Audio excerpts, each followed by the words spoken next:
No, I understand. Okay, so I'm sorry. No, I don't know. I hope there's sound now. Okay. People online, they just missed the first part. It's a review. So please, if you listen to the first, I don't know, few minutes, it's a review. It's mute. People go on the video and they see the first few minutes mute, they'll just close it. That's the problem. Anyway, I can restart it. So luhum, based upon, okay, now the Sheikh took the opinion that if you look at the default ruling of an animal, then is halal or haram, then it's halal unless otherwise. So a lot of places, they eat certain animals. You might not like it yourself. You don't have to like it or not like it. You don't want to eat it, don't eat it. But if they eat it, you cannot say halal or haram unless you prove otherwise. Okay. Sometimes sheep and goats and lamb and cows and camels, all these ones, what? Halal because not the default, because we have clear evidence that we could eat the meat. But let's say an animal that we don't have evidence, and someone likes it and other people don't like it. It doesn't matter. Okay, it doesn't matter unless they are one of the categories that we mentioned before. But when it comes to meat, then the default for the Sheikh, based upon what he says that you should, especially in a non-Muslim country, you should be careful. And this is his opinion, rahimahullah ta'ala. طبعا, yeah, مثلا, I'm not going to say things that are not relevant to your time, but any of you guys here go hunting? Inshallah soon? Yeah, we need to move to Portland. They hunt every week. Inshallah. It's a good one. I liked it. The 2 days I spent there, that's it. I'm making my Portland. Oh my. Anyway, let's not say what we did there, but what was I saying? Oh, hunt. The animal, the bird or something drops into the water. Now, the question is, if we go and pick it up, we do not know if this animal died because of the water or because of the hunting. So what's the default? You leave it. Haram. Let's understand that. That's what the Sheikh is referring to here. Same thing. If you have a hunted dog and they go and they attack an animal, and this animal dies for another reason, something fell on it, okay, and you go and get it after your hunting dog, you don't know if it died because of a hunting dog or what fell on it. The default is you leave it. فاللحوم, meat, that's what the Sheikh is referring to. The default is he considered to be haram based upon the reason. لكن هنا عندنا مسألة التعارض الظاهر مع الأصل. We're not gonna even talk about that right now. Like if you're in a Muslim country, the default is what for meat? That is halal, that is slaughter. Okay, that is halal dhabh. That's the default. طبعا we're not supposed to acquire that as look into it or investigate, but we go based upon the default. We have some brothers now, when they go to Saudi Arabia, they cause us problems and headache because of the meat part, and we tell them just, cheese, the default is what? Halal, because the default of the making of cheese is halal, but then the substance that is added to the cheese, even though if a substance is added to the cheese, that has a different ruling because it evaporates and it changes from one chemical to another chemical. When it changes a chemical, okay, if you want to make something haram upon yourself, it's fine. But if you make it upon others, that's a problem. Okay? No, don't talk to her now about it. Okay, later. I know what that. So this is what I mean. If a person believes in an opinion, okay, of a matter, you cannot be based upon that, because the default is against what the al-asl goes against the apparent. Al-asl is what? That the meat in our countries are, when we go to Saudi Arabia, what's the default of the meat? Halal. Okay, somebody comes and says, but they bring their meat from Brazil. Ya habibi, the default is halal. What you're saying here is al-zahir, the apparent, and the default takes over al-zahir because the default stays the same. Al-zahir could have a doubt. We don't know. So causing complication. But if I decided not to eat, no problem. Jazakallah khair, stay in your room, we'll get you a veggie sandwich.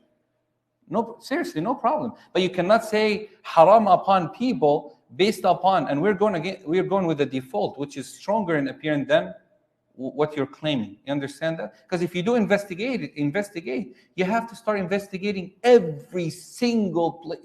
Impossible. You're in a Muslim country, khalas, go with the default. Okay, like we said last time, if a Muslim invites you to their house, the default should be what? Halal. You don't go there and say, is your meat halal? We had that in the masjid. When people in Ramadan in one of the masajid, I wasn't imam or anything. I was just, alhamdulillah, layman like everybody. I was just keeping my thing. So this brother used to come, how, mashallah, this brother, mashallah, he has a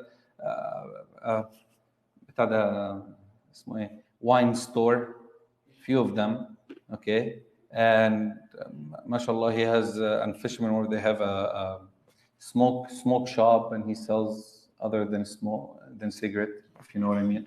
Okay? And he comes to the masjid. Oh, yeah, may Allah forgive everybody. But he comes, is this meat halal in Ramadan? I said, no, it's pork. He's like, astaghfirullah, you bring. I say, yeah, don't eat, man. It's seriously, you're falling into selling wine is halal or haram. What's the opinion?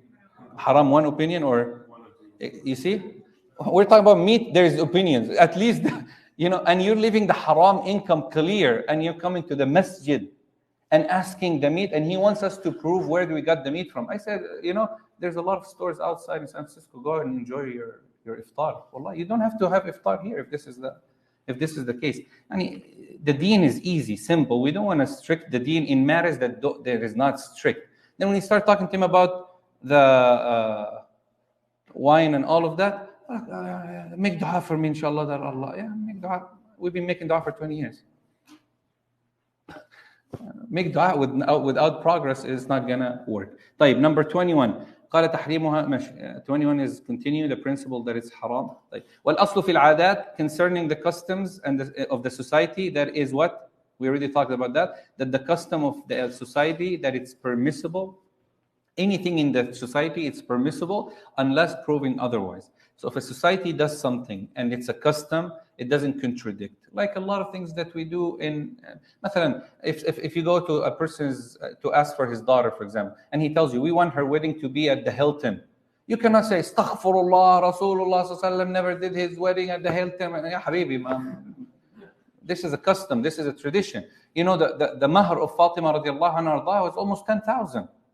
Not 1,000. What people say 1,000. No, calculation of the time was like close to 10,000. That means, mashallah, good amount. All the wives of Rasulullah sallallahu alaihi wasallam, when you look at their mahr that Rasulullah paid, they were over 10,000 and so of our time. So don't come to now and be like, you want to be like Rasulullah. There's so many things to do. But the tradition is they did their nikah in a masjid. We're doing our nikah at the Hilton because the masjid is not going to fit. Halal or haram? Well, we don't have any. I'm not talking about what happens at the wedding. طبعا, you could say haram based upon what? What happens there? Like what? Dancing and music and mixing and inappropriate dressing and so on and so many things. Okay, we could even talk about overspending in a wedding and so on and so forth. But the concept itself, we cannot say it's haram. If I want to do my daughter's nikah at the Hilton, don't say astaghfirullah. You need to be humble. You be humble, no problem. Don't come. Seriously, don't come. Very simple. Because I'm not going to go get a loan from the bank, for example, to do the wedding. That would be haram.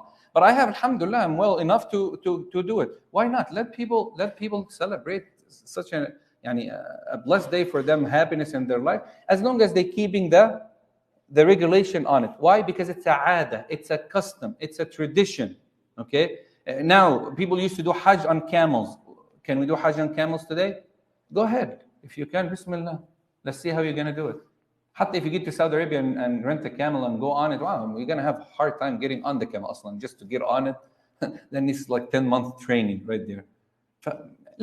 Cars today, cars are means. These are customs. These are tradition. People are known. But now in our city, if everybody agree that smoking weed once a month, every Saturday at the beginning of the month, is a custom.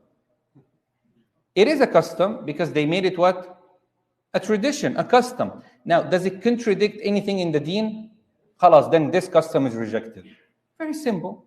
We look at the custom itself. If it doesn't reject the deen, but don't bring things that are deen to make it a custom. Wedding is not deen. Okay? So custom is a tradition of the people that they agree upon. Like we gave example, if the ride in Davis, if we have a bicycle ride here, let's just assume that you have a bicycle ride in Davis, okay? The ride here of a bicycle anywhere in Davis is $10 to $15. All right? Let's just say everybody agrees on that in Davis. You have a bike, you want to give somebody a ride. This person cannot come after the ride or even before and say what? Especially after, because you agree. He'll say, I'm only paying you 5. Why? Because it's haram to pay more than 10. Yeah. Why is it haram? It's agreed upon custom or a tradition of the people that what doesn't contradict anything in the deen. You have to do it. You have to stay. And Rasulullah ﷺ respected that among the Arab. Rasulullah ﷺ didn't cancel everything that came out of the Jahiliyyah. No, he purified it. He cleaned it off. And there are some things that he kept it as it is because, fine, it was a normal thing. Like, for example, no, let's not give that example. Okay, next. قال حتى تجيء صارف الإباحة. طيب, what is صارف الإباحة? An evidence that moves the custom into haram action. Okay? That, so, like innovation, a bid'ah. طيب, number 23, he said, قال وليس مشروعا من الأمور غير الذي في شرعنا مذكور. He said, when it comes to legislative rulings or worship, everything is not permissible till you bring evidence. So right now, Brother Adib, مثلا, he's into this stuff. No, I'm joking. No. He's always arguing with people like that on certain things somewhere else, not in Davis. Okay, some other places. He knows what I'm talking about. He decided, him and his friends, okay, in the mid of Sha'ban, to pray 100 rak'ah, reciting Surah Qul Huwallahu Ahad in every rak'ah. Can they do that or not? Yes? Listen to what I said. They decided, I'm very clear, they decided to meet in the mid of Sha'ban to pray 100 rak'ah, recite Surah Al-Ikhlas 100 times. You said yes, he said yes. How? Of course, they chose the mid of Sha'ban. So I'm going to ask him a question. You chose the mid of Sha'ban because of what? Virtue. He believes this is, Rasulullah ﷺ praised that day, so it's the mid of Sha'ban. One problem. 2, are you going to do it every year? Most likely, yes. Okay? 3, Salah itself is not a bid'ah. Salah itself is not haram to do. What we're talking about here is not the salah. It's the choice of making a certain salah at a specific time, in a specific place, for a specific virtue, in a certain way that is not in the deen. We're going to say what? Sorry, Adib, you want to do it? Go ahead and do it, but you need to bring us what? Evidence that it's allowed. If he can't, then he should not do it and no one should do it. Is that clear? But in Davis, the day off for everybody is Saturday, no school. So how about Friday night? Okay, no, everybody leaves Davis Saturday. Thursday night, we're going to do night qiyam. Can we do it or not? Every Thursday is a problem. Okay, but just we decide in June we're going to do the first Thursday of the month, night qiyam in the masjid, and then we're going to study because we have finals. Is that fine? Completely fine. Why? No virtue. We don't believe that. But what if we do it because we believe that praying in the night of Friday is a virtue? There is a hadith that says that there is a virtue of the night of Friday. The night of Friday starts when? Thursday night all the way to Fajr. So we come together because of that night, believing that if we study during that night, the blessed night, we're going to be better off with our grades than if we study in other nights. So we come to the masjid and do it. Now it becomes forbidden, haram to do it. You see now the difference? Both are doing the same act, but one is permissible based upon the intention and the custom and what they use it for, and one is forbidden because of intention and what they're doing for. Is that clear now? Yes? So any ibadah, you're not supposed to do it unless you have evidence. Umar al-Khattab, when he started Taraweeh, you know that the first person to pray Taraweeh in Jama'ah was who? Umar al-Khattab. Full month with the Imam. That was the first. Did he do something right or wrong? Astaghfirullah. She didn't say that about the Sahabi, but Correct? Why? Because the Prophet was prevented from doing the Tarawih. So the first answer should be, number one, Umar radiallahu anhu did not invent it. It was already there at the time of the Prophet. Somebody will say, but he never did it. We say, hold on, we didn't finish. It was there. We need to affirm that. Was it there first? Rasulullah prayed 4 nights. Tarawih. The 5th night, he did not come out. So they waited for him all the way to midnight. They felt tired. They went home. Second day, they came. They waited for him all night. He didn't come. So they asked him, Ya Rasulullah, what's wrong? We came to the masjid. He said, if I came out to pray, it would have been obligatory upon you. So now we would say what? The Prophet did it. So that's number one, allowing it to do. And number two, there was no prevention. There was a prevention at the time of Rasulullah, which is what? For the ibadah to be obligatory. When Rasulullah died, that prevention is gone. So Umar brought it back. What did Umar add? Is a specific imam to recite, and then he prayed 20 rak'ah. Allah here, Hanafi could take that from as evidence for their salah. Huh? And his action is also a sunnah. They use it as a bid'ah hasana, which there's really no bid'ah hasana, because in reality, bid'ah is something you invent. But the asl of Taraweeh is where? Is Rasulullah. So what did Umar do? He structured it. Yani he made a structure for it. Imam, specific time, and salah. His son later on, they prayed 36, 39 rak'ah because they felt people were getting weak. And that's what Umar did, radiallahu anhu. Now let's take line 24. This one is so complicated, but it's so easy. He said, وَسَائِلُ الْأُمُورِ كَالْمَقَاصِدِ وَاحْكُمْ بِهَذَا الْحُكْمِ لِلزَّوَائِدِ. وَسَائِلُ الْأُمُورِ. The roads. Okay, let's take the overall ruling first. The translation, the accurate translation of our Shaykh first. He said, means take the rulings of their objectives. Easy, sir? No? Means, the mean to something. Take the rulings of their objective. Yani if you want to judge a mean, you have to see what's the objective of that mean. It takes the same ruling. Some other ulama call it الأمور بمقاصدها. Some other ulama call it ما لا يتم الواجب إلا به فهو واجب. There's so many different terminologies that we could talk about it. So the deen is saying what? He's saying the roads that leads to an end, whether it's halal or haram, then the ruling of it is also applied to it. I'll give you example to clarify it first. If you want to pray jama'ah in the masjid and you believe jama'ah is wajib, what are you supposed to do? For men, not for women. Huh? You take the car and you drive. So driving to the masjid is what? Mean. The objective is Salatul Jama'ah. Salatul Jama'ah is wajib. So driving to the masjid is wajib. What? Now we have friends gathering in the masjid. Can we say driving to the masjid is wajib? La. Why? Because the objective is permissible. So driving to the masjid is... So see, the mean changed based on what? The goal, the objective. Now, to pray, you need to have wudu. Wudu is the mean to salah. صح? So what is salah? Is it wajib or not wajib? Wajib, obligatory. So even for women at their home, if they want to pray, we say salah is obligatory. The means to salah is to do tahara. Okay, so tahara is the wajib, also like the salah. Same thing. Now, a person going to rent a car to travel to LA to attend a conference, Islamic conference. Attending Islamic conference is what? Recommended, could be, or even permissible. If you guys are going to socialize only, that's permissible. I know most people, 2 reasons they attend conferences. I'm not gonna say. I just said 2 reasons. You know what I mean. So that the people online are like wondering what is, what are the 2 means?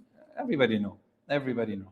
Except those whom Allah Subhanahu wa Taala blessed to not go with that intention, but majority. Anyway, so going to attend the conference is between. It could be haram too. Yeah, you're going to flirt. different story. صح ولا لا? Could be haram. So let's just say, okay, let's take the Islamic conference as the example. I'm sorry to say, I'm not going to mention which Islamic conference. Okay. No, don't mention names, please. So we have three people. خلاص, let me pick on someone who's soft-hearted, like they don't get mad. No, you're okay. Hazim is fine. خلاص, Hazim is going to attend because he wants to benefit from knowledge. Remember that. I don't know who to pick on. Anta? Okay. Huh? Hey, Sajid, but I'm thinking which one to give you. Sajid is going to attend to find a wife. Let's just take it that way for now. خلاص? You're married, yeah? خلاص, alhamdulillah. Ahmed is going to, okay, you're married? He's going to check out something. Not married now. Just to check out. Talk to everybody and then figure out. طيب. Now, driving to the conference for Hazim, renting the car for Hazim is what? Recommended. Renting a car for Sajid? Permissible. Renting a car for Iftikhar is haram or makruh. So renting the car itself takes all the rulings? Yes, because renting the car is what? The means to the objective. The objective has to be determined. So what leads to the wajib is wajib. Allah subhanahu wa ta'ala, He forbid upon us looking, He commanded us to lower our gaze so we don't look at the different sects, okay, in general. Looking is the mean to what? The desire, to zina. So it becomes, looking is haram with desire, like zina can be. Yes, because the means takes the same ruling as the objective. You cannot say, no man, this is not zina. Zina is a big thing. Alhamdulillah, Allah protected me. You say, la, the means to the objective takes the same ruling as the objective itself. So if the objective is wajib, the mean is wajib. Permissible, permissible. Haram, haram. Makruh, makruh. Is that clear now? That's what they mean by it. Anybody has a good example to give us?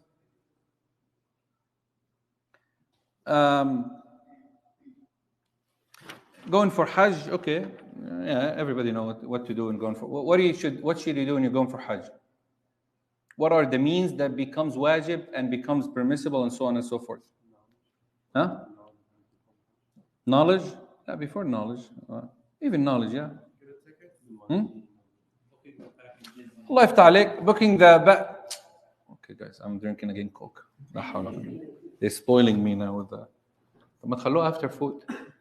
So I could be invited. Anyway, so the here, booking a ticket, calling a company, checking out the price, applying if there's all of that. These are just means.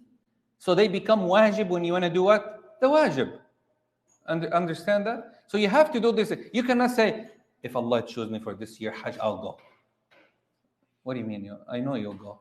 But did you apply? You're like, la, inshallah. Tawakkul Allah. That's not tawakkul. Inshallah, I will go. How are you going to go? Tell me how you're going to go. You're like, Allah will make it, but well, you're going to fly over there at night time? Ticket. You're like, la, we will figure it out later. What do you mean figure it out later? So easy to tell him. You tell him what? The means to the objective is the same ruling as the objective. If Hajj is wajib upon you to do and you fulfill, you have to take the means to it. So that means that some wajibat has means that we have to take, and some other wajibats have means that if they happen on their own, we don't have to take. مثلا, I'll give you example. We already give example, going to the masjid to pray, you need to drive your car to the masjid, yes? خلاص, you're not going to Bluetooth it from your home, airdrop you from home to the masjid. You have to walk. طيب, zakah. What do we have to do to pay zakah? Okay, no, we shouldn't say it that way. What are we supposed to have to fulfill to pay zakah? Two things, easy things. Remember that in your mind. Two things for zakah to become obligatory upon you. The first one is nisab. First is nisab first. Why? To have the amount, which is how much? Sisters should know that because most of you have gold. And you have to know how much, because it's 84 gram or more. So if you have 84 gram of gold, you have to give zakat. Or 590 gram of silver, which is about $500. So if you have saved $500, that means you're rich. You have to give zakat. I'm serious. Zakat is not a joke. So you have to have the nisab, which is about $3,300 based upon gold price, or $590 based upon silver price. Let's just go with gold. So we're talking about if somebody has $5,000 in the bank, okay, that's one condition. The second condition has to be what? That he has $5,000 for 1 year, full year. Understand these two? So if he doesn't have one of the two, he has $5,000 for 6 months, okay, 9 months, 10 months. In the 10th month, something happened. He bought a car, he paid $3,000. Now how much does he have? $2,000. Is it above the amount or below? Below. He doesn't have to pay zakat. But he had all the money throughout the year except 1 month. It doesn't matter. It has to be full 12 months. Understand that? So you have the amount in hand for 12 months. If anything, I'm not going to say, sorry, I was going to say the Hanafi. I jumped to you right away, but I'm not going to say that one. Some madhahib says, no, they already know which one. But the ruling here is very clear. So the question is, the means to zakah is to gain money. Are we obligated to take the means like we took for salah? So we have to work hard to make more than $3,000 and save it for 1 year so we pay zakah?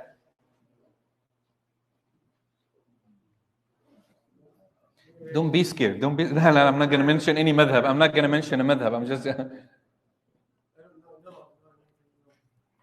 making money is not the means to pay zakat. Paying zakat happens because you made. Aywa. So we will say the mean to walking is a mean to get to the masjid, but making money is not a mean to pay zakah. So no one should say you should work hard, brother, so you could make money to pay zakah. You tell him, la. Because if I have the money and the year passes by, then what happened? I pay zakah. Otherwise, so there are some people who live all their life, and they don't have to pay zakah. Why? Because they never have the amount for 1 year. I could get $20,000 this month, but then by the end of 2-3 months later, it's already spent. I could get $1 million today. Let's just say somebody nice out there says, I like this guy, he's a good, cool imam. I'm going to give him $1 million. He gives me $1 million. I won't be in Davis no more, but that's the thing. But he gives me $1 million. Now, is this amount eligible for zakah? For sure. But you don't have to pay. Till what? Till you have the amount for 1 year. Let's say I spoiled myself and my family. We got a house, we got a car, we got some nice things. At the end of the year, 11 months, I have 1,000 left from $1 million in the bank. Nobody should say, well, you had $1 million all year. La. Because that million has to be what? 1 year, 12 Islamic calendar month. Tamam? So if I have $1 million past the year, then I give zakah on. Okay. What if this million at the end of the year I only have 100,000? You give on 100,000. Okay. That's why it's easier to do zakah this way, to see how much you have in the bank and just go based on that. Because some people, they don't have money set in the bank. They have money that increase and decrease comes in. No, I'm gonna give my zakat today 5,000. Next year, same month, I'm gonna look how much I have. It doesn't matter what happened through the year. If I have more than 5,000, I'm giving on it 6,000. That 6,000, only 1,000 came in at the end. It doesn't matter. Khalas, I'm just going to give on 6. Understand that? If it drops down, that's why they say what? You could go do a trick if you need the money in necessity. Like we need this money to buy something. And if we keep it with us for a few years, we're going to pay zakah.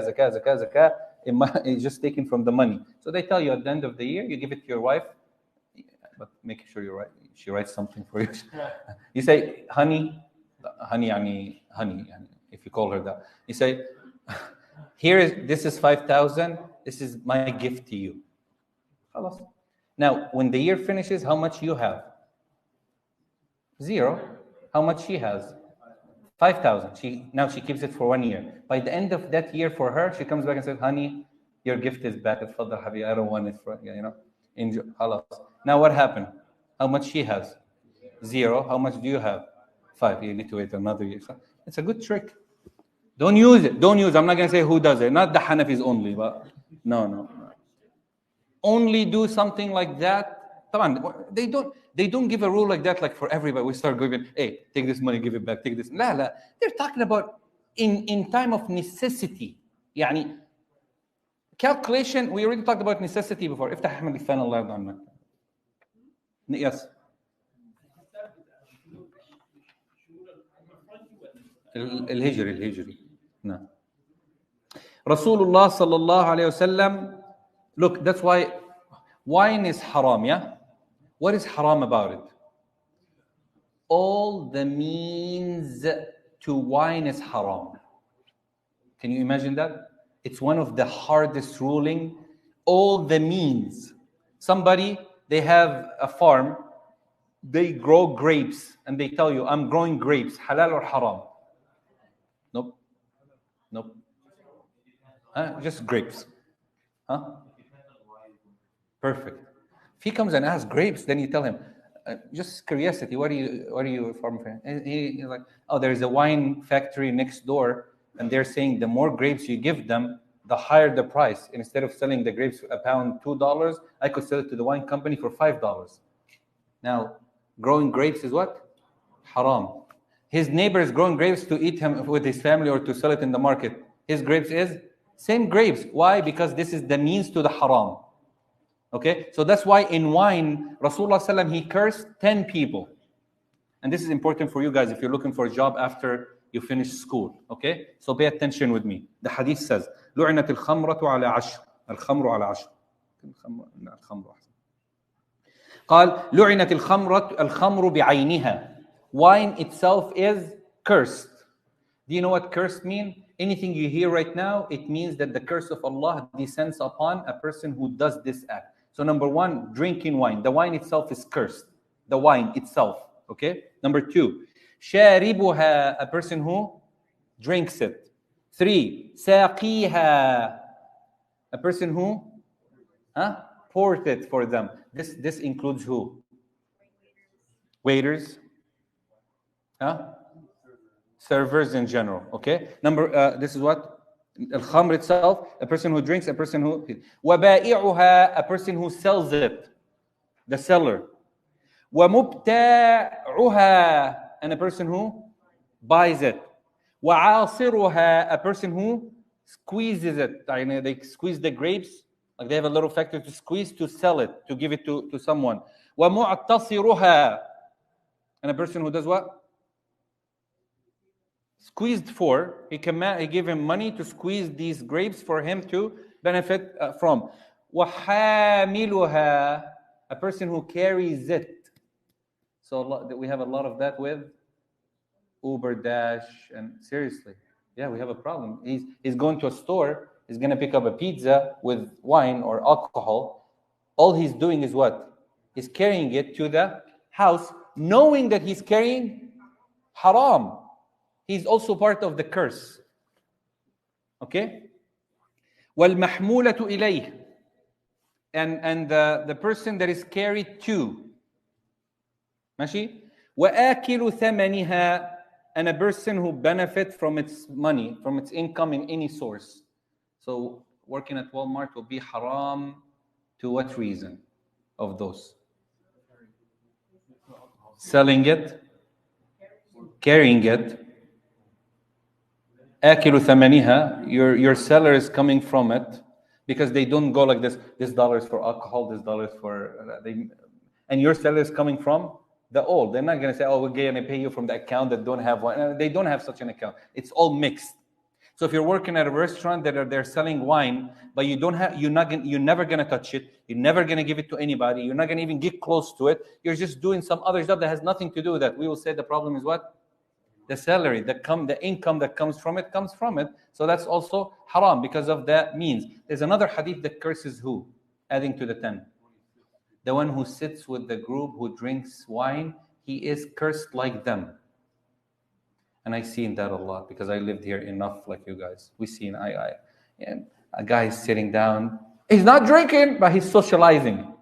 They're laughing, they're joking, they're like, astaghfirullah, I'm not drinking. What are they doing? They're drinking, not my fault. I know it's not your fault, but this is haram in a gathering. Why? Because if the curse of Allah were to send upon them at that moment, it will include you. And if these people are written as cursed by Allah, the angels are going to write what? The group. Who are the group? You are part of them. So be extra careful to know that. طيب.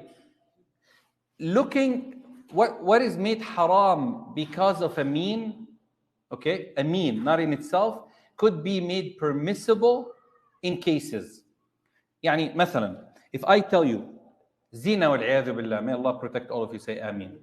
Fornication and having sexual intercourse and so on and so forth. Halal or haram? Haram because of what? There's no because of. It itself is haram. Okay? Because haram to have a child out of marriage. La, what if they have sexual relation without having a child? It's still haram. So there's no way around it because it's not a mean to it. But looking at a woman or at the opposite gender with desire is haram because it leads to zina. So the mean now is a lead only. If a mean is a lead, it could be permissible. So it's based upon how you use it. So if a person is going to ask for engagement, can he see his fiancée? Can he look at her? La, no, I don't want to go into details.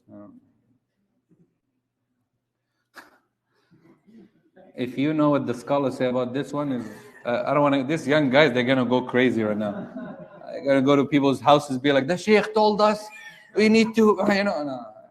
As the scholars speak about what should you look, like looking at her, should she be having hijab on or not? You'll be surprised. If I know you say no because you're wearing hijab, but in reality, there is a lot of other opinion out there.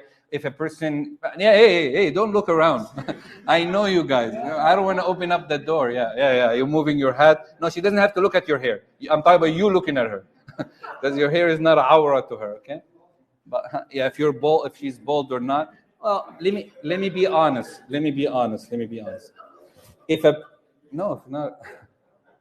If a person has such a condition in a way that he has to make sure that this girl that he's marrying, her hair is long enough and in a certain desire that he has, well, the first thing we tell this person is that make your mother or your sister or someone female from your family, meet the person somewhere, like in a masjid or somewhere, or invite them over.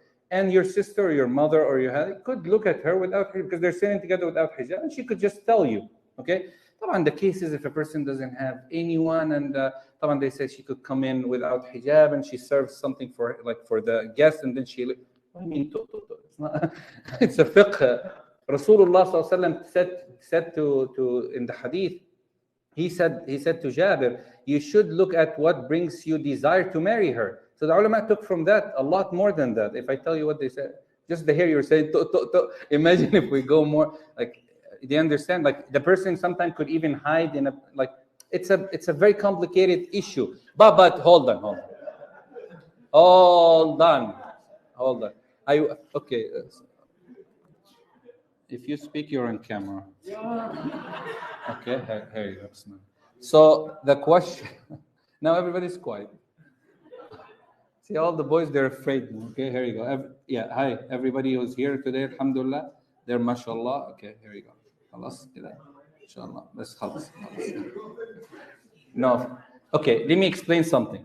Number one, just because we opened this topic and I know, number one, it has to be a clear, defined intention of marriage. You understand what that means? You cannot go to people's houses asking for their daughters to see their hair or something, just to check you know what I mean? That's haram. So it has to be with your, this is, fiqh is not made for the deen to be hard. So number one is your intention. So if you're doing it for other than the intention of marriage, then it becomes what? Haram. It's zina of the eyes. Rasulullah ﷺ says every part of you commits zina. The eyes commit zina, the nose commits zina, the mouth commits zina, the ears by what you listen to. And all of that is the private approves it or not by committing into. So don't fall into that. Okay. So they're talking about that. They're talking about specification in cases. Someone who doesn't have mother or sister or somebody to go and see.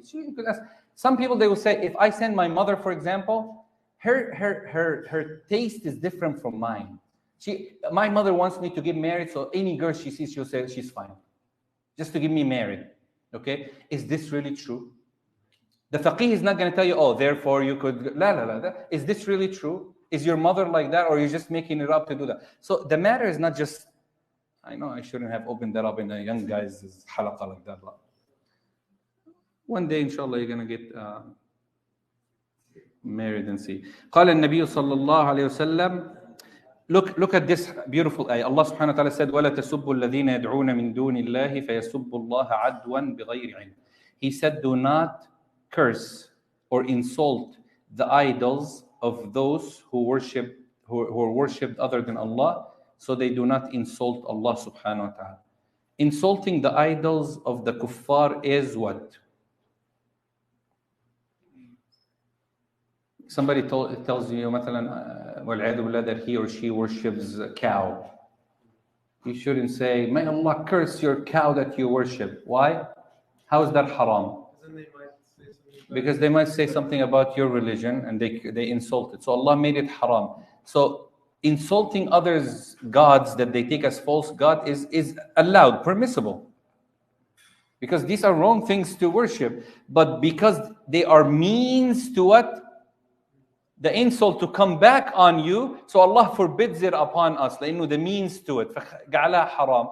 Rasulullah ﷺ said, none of you should insult his own parents. So the Sahaba said, what? أعوذ بالله, Ya Rasulullah, how could one curse his own parents or insult them? He said, do not insult others' parents so they don't insult your parent, then you become the reason they insult your parents. So now the means here is prevented because of what it leads to, the conclusion. So he said, وَحْكُمْ بِهَذَا الْحُكْمِ لِلزَّوَائِدِ.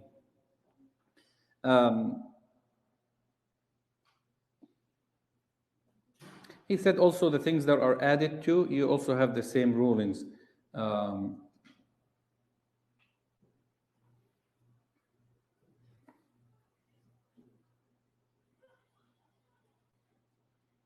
And مثلا, if a person goes to the masjid to pray, we says driving to the masjid is obligatory because he has to accomplish. Going back home, also obligatory because he's completing his action. Person going to a nightclub is, driving to the nightclub is haram because they are the means to the haram. Type coming back from it to the house is also haram. The ride back is also haram. Why?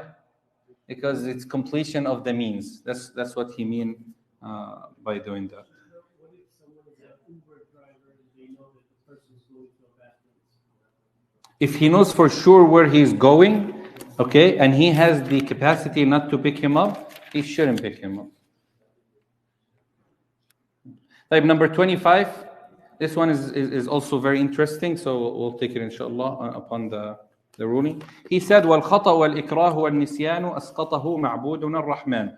He said, mistakes, forgetfulness, okay, and force remove sins, but it does not remove what's the word? How do you spell that? Daman is what? Indemnity? What is it? Indemnity. Indemnity. Like a daman? What's daman? Better to say what? Guarantees. Yeah. So he said mistake, forgetfulness, and force. These three things, they remove the blame, the sin. The Prophet ﷺ says the pen is lifted away from three people. A person who's asleep till they wake up, of course, if their sleep is not, if they don't sleep, to miss salah.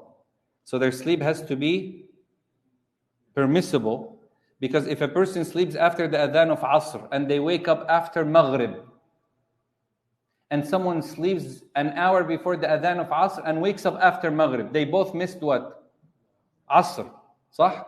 The first case is Mudhnib, he's sinning. The second case is he's forgiven. You see the difference? Why? Because the second case, he slept with the intention to wake up or the intention to pray, and it was not the time of Salah. And the second person, he slept to after the time of Salah, so he's responsible for that Salah. So he's sinning. And al-majnoon, a person who's insane and immature. So Rasul, قال الله عز وجل, ربنا لا تؤاخذنا إن نسينا أو أخطأنا. And the Prophet ﷺ said the pen is lifted from قال أنس قال النبي صلى الله عليه وسلم قد فعلت. So العلماء says, listen to this one because this one is very interesting.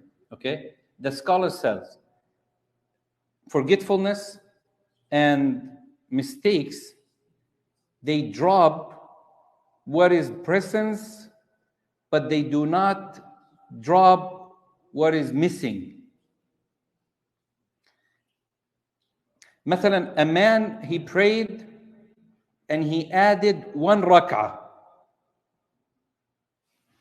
This man, he prayed 4 rak'ah. He prayed Asr 5 rak'ah. This 5th rak'ah, should we consider it being there or not? Should we count it or not? He said, Al-Qawa'd يسقط الموجود. It drops what is presence. So we're going to say, he made a mistake. He prayed 5th rak'ah. The 5th rak'ah, he's going to consider it as what? Not there. It's not there. As if it didn't happen. And he's going to do sajdat as-sahw. وَلَا يُسْقِطُ الْمَعْدُومِ. But it doesn't drop what is missing. Yani if he prayed only 3 rak'ah, can we just say after salah, oh, he forgot the 4th rak'ah? Khalas? Or no?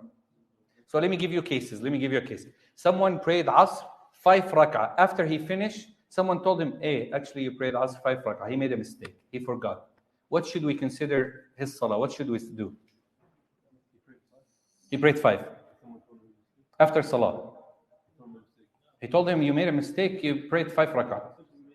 We're just going to consider this salah to be what? As if the 5th rak'ah is not even there, and he's just going to do sajdat as-sahw. So the 5th rak'ah, we're not going to even add it. We're going to consider it as not there. He say, but what is missing cannot just be considered not being there. No. Like someone prayed Asr 3 rak'ah. What should he or she do? Huh? We're going to say, well, it's okay, just as if this 4th rak'ah is not there. Khalas. La. Because it's missing, so it has to be brought in. So what should he do?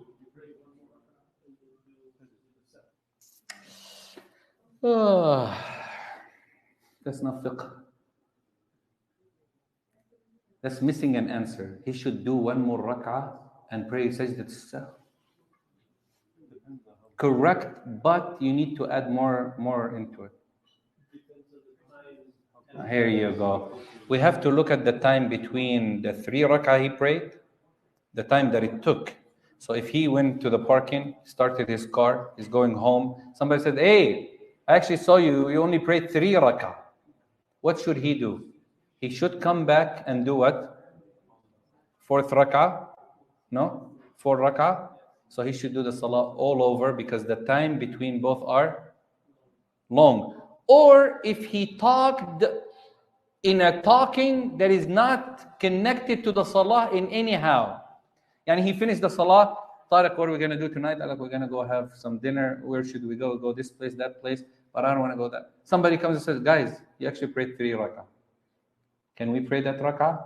نقول لا, لأنه الكلام, the talking that happened between the disconnection of the 3 and the one that I'm going to make up, happened talking that is nonsense, is not part of salah either. But Rasulullah sallam, when he finished 2 rak'ah of dhuhr or asr, he said, Assalamu alaikum wa rahmatullah, Assalamu alaikum wa rahmatullah. None of the Sahaba talked. Dhul Yadayn, he stood up. He said, Ya Rasulullah, aqasurat as-salah am naseet? Was the salah made short? Yani Allah subhanahu wa ta'ala reduced it to 2? Or you forgot? The Prophet said, the salah was not made short, and I didn't forget. Meaning what? He doesn't remember. He thought he prayed 4. So Dhul Yadayn said, no, you did forget them. So he looked at Abu Bakr and Umar. He said, what he's saying is true? They said, yes. So he got up and he prayed 2 rak'ah. So he talked, sallallahu alayhi wa sallam. Yes, but it's related to the salah. It has to do, he's clarifying something that is related to the salah. Like you're turning and say, guys, did I pray 3 or 4? They say 3. That's not talking. The talking that they're talking about is something that is disconnected from the salah. So when you come and pray 2 rak'ah, you do the sajdat as-sahw for them. Before salam or after salam? Yani.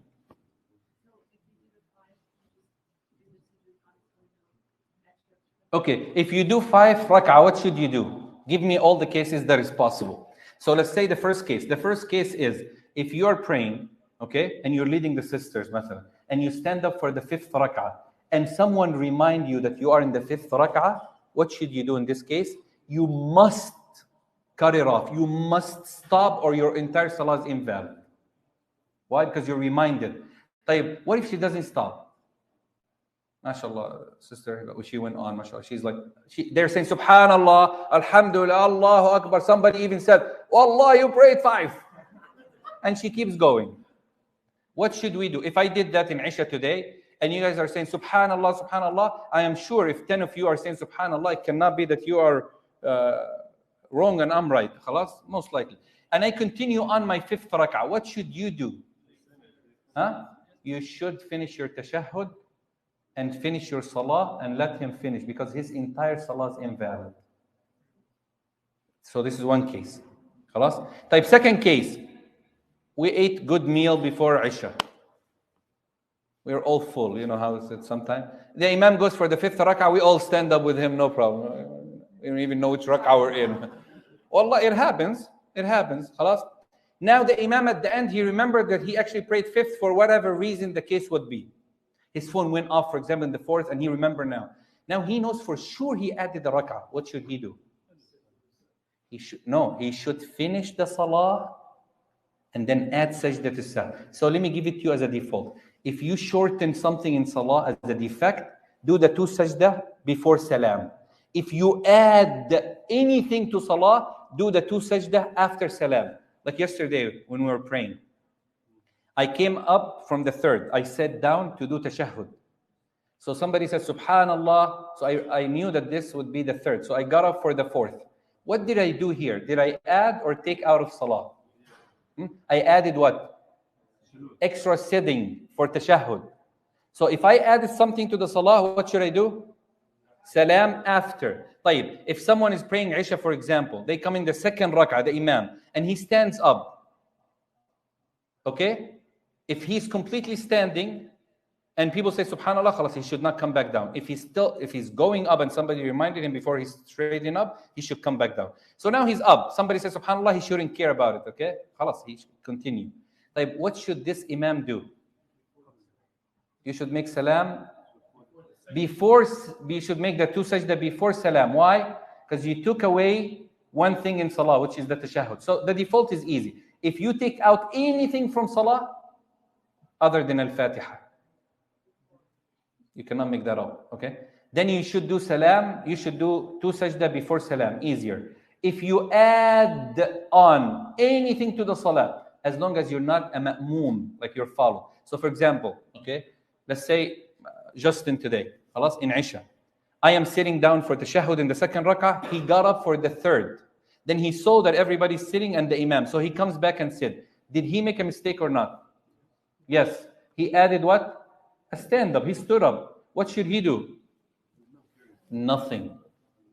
The Imam carries everybody's sins and mistakes. May Allah help us. That's what Rasulullah said.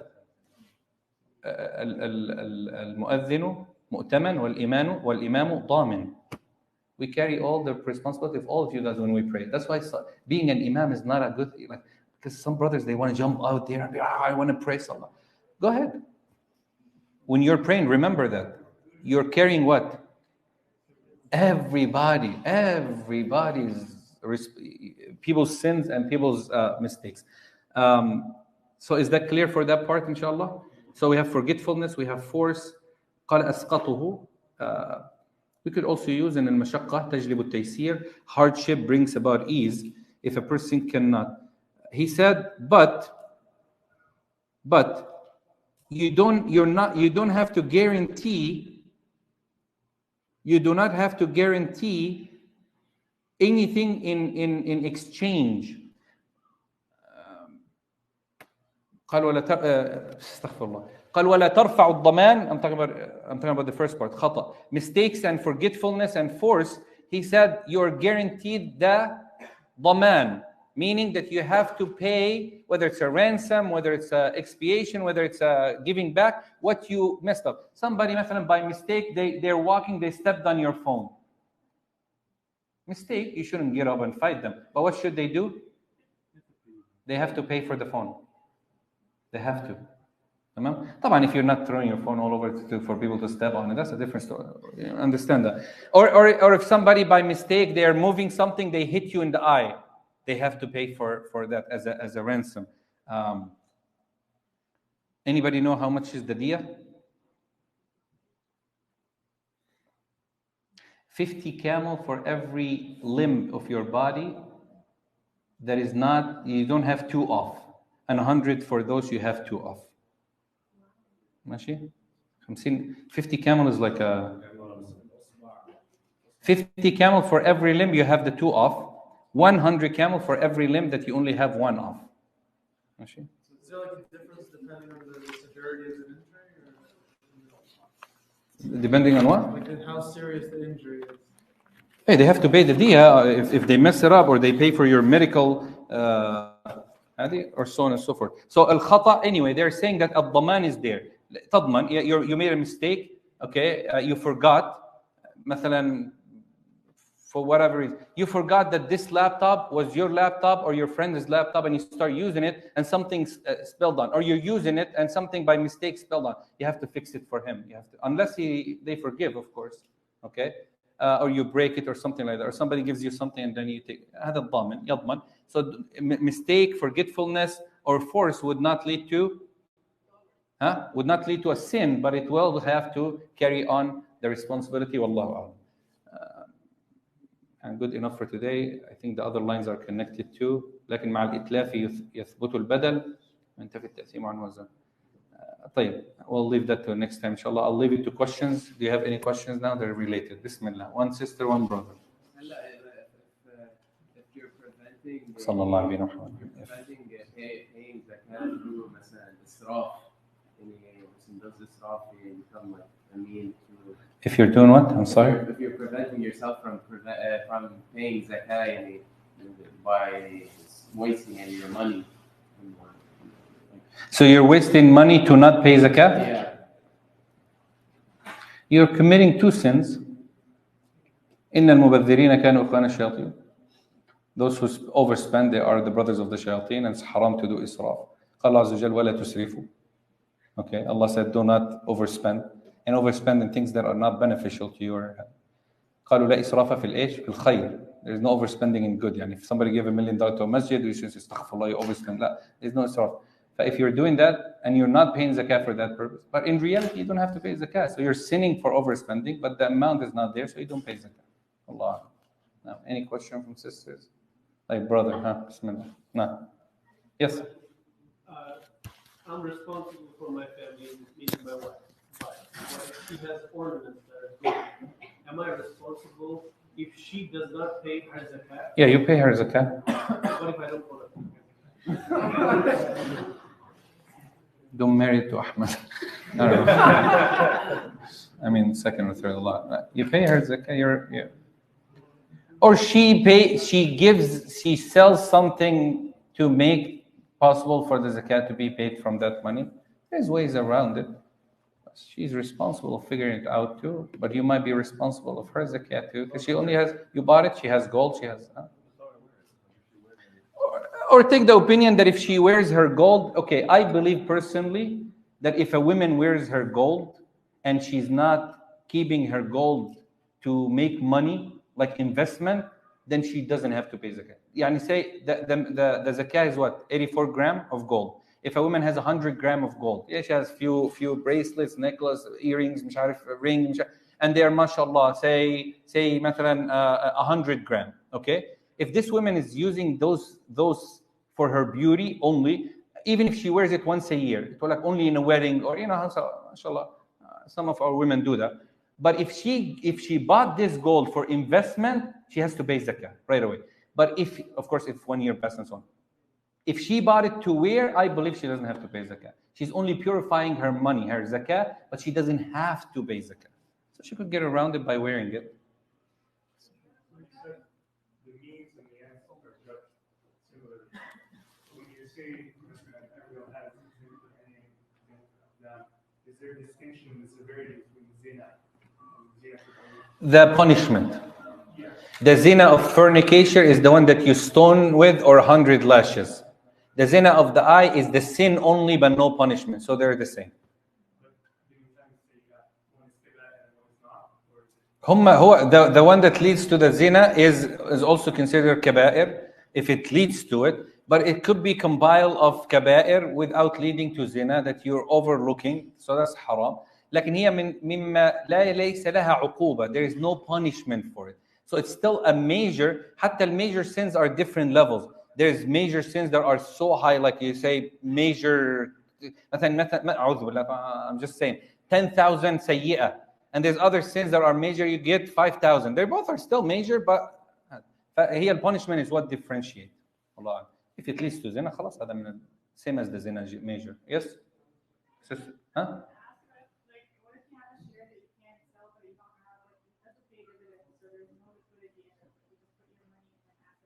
Then you wait till you get it. But if that money is guaranteed, that you have to pay for it. Money is guaranteed means that at the end of the year, you're going to get that money for sure. Or at the end of 5 years, you're going to get that money. So a lot of scholars, they say, just wait till you get your money back and look when you invested it and how much you have now and give based upon the years. So for example, you invested 10,000. When you got the money, you had 100,000. Okay, in 5 years. So you're going to give zakah on 5 years. So 100,000, how much is zakah? How much? 2,500? For 100,000? Yes, every 1,000 is $25. Okay, so 2,500 in 5 years, that will be 5 years. That will be 7,500. 5 years.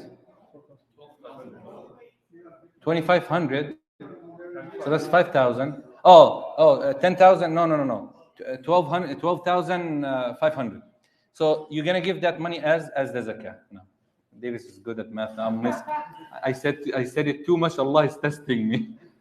You know, some Hassan Basri used to say, anyone that I used to make fun of in any sin or a mistake, Allah would test me with it. So I've been making fun of Davis for years of the math thing. Now I'm, alhamdulillah, we'll get it back inshallah. Huh?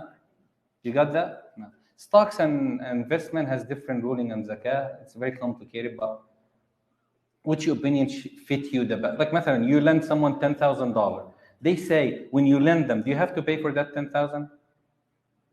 Well, is that money guaranteed or not? It is kind of guaranteed, but somebody could look at it as like, I don't know if this guy's going to give it back or not. When is he going to give it back? So it's not really with me. Some other will say, well, it's your money. It's like you're investing it. You're keeping it safe somewhere, and it's the same thing. But yeah, it's not really.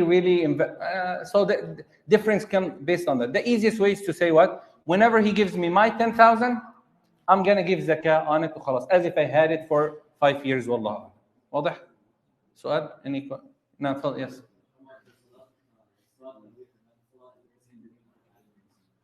Salat Tarawih ايش؟ Yes. Same rule because it's Jama'ah.